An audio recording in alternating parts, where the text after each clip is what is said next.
आज पूरे विश्व की नज़रें भारत के पंजाब पर टिकी हैं, क्योंकि एक रिवर जिसने पूरे पंजाब को दहला कर रख दिया। हम बात कर रहे हैं ब्यास रिवर की। इसने कैसे एक छोटी नदी होकर पूरे पंजाब में बाढ़ का माहौल ला दिया। तो बने रहिए और चर्चा करते हैं क्या रीज़न रहे जिसकी वजह से पंजाब में बाढ़ का माहौल बन गया है। तो ब्यास रिवर हिमाचल प्रदेश के कुल्लू जिले से निकलती है। जिस कुंड से निकलती है उसको हम ब्यास कुंड नाम से जानते हैं, जो कि समुद्र तल से 400 मीटर की ऊंचाई पर स्थित है। इसका जो प्रवाह स्थल है या प्रवाह पथ है, ब्यास नदी कुल्लू और मंडी, कांगड़ा, हमीरपुर आदि जिलों से होते हुए ये पंजाब में प्रवेश करती है और यहाँ ये नदी हरिके बैराज के पास सतलुज नदी में मिल जाती है। इसकी कुल लंबाई 470 किलोमीटर है और इसका कुछ हिस्सा पाकिस्तान में भी जाता है। ये हिस्सा जब सतलुज नदी में मिल जाती है, नदी है ब्यास नदी, उसके बाद पाकिस्तान में भी इसका जल पहुंचता है। इसकी कुछ प्रमुख सहायक नदियां भी हैं, जैसे बिनपा नदी, बाणगंगा और पांगणी आदि। हम जानते हैं पंजाब में इसने ऐसा क्या किया जिसकी वजह से ये नदी पूरे पंजाब में बाढ़ का कारण बनी। इस नदी पर एक बांध बना हुआ है जिसका नाम है पोंग डैंग बांध, या इसको पोंग डैम भी कहते हैं। इस डैम पर इतना ज़्यादा बारिश के कारण पानी भर गया कि गवर्नमेंट को या सरकार को इससे पानी छोड़ना पड़ा।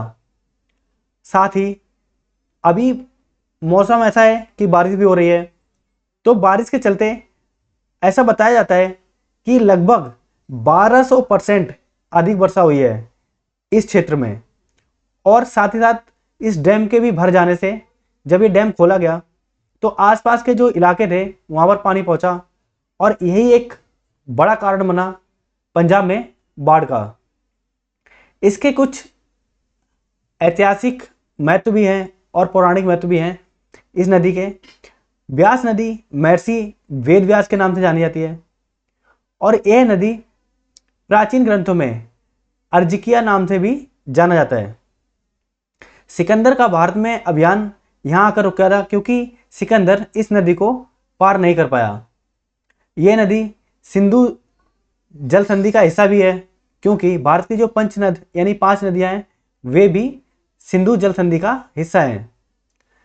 इसका आर्थिक महत्व भी है, परंतु आज हम जिस पॉइंट की चर्चा कर रहे हैं वह सिंपली एक चीज है कि पंजाब में बाढ़ कैसे आई।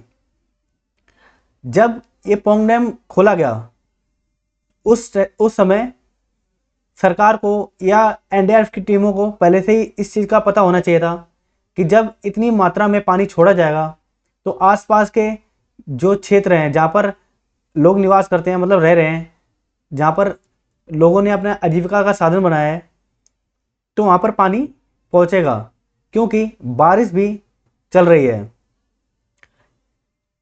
इससे मानवीय और प्राकृतिक खतरे की तरह देखा जाना चाहिए, क्योंकि जब भी किसी नदी में रेत का खनन होता है तब भी इस किसी भी नदी का जो जल कटाव है, क्षेत्र कटाव है या जल भूमि कटाव है, वह बहुत अधिक होता है।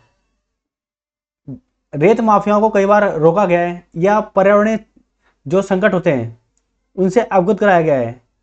इसमें सिर्फ हमारी ही या सरकार की ही जिम्मेदारी नहीं है, हमारी भी जिम्मेदारी है।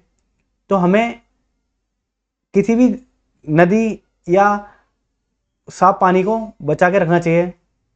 Thank you.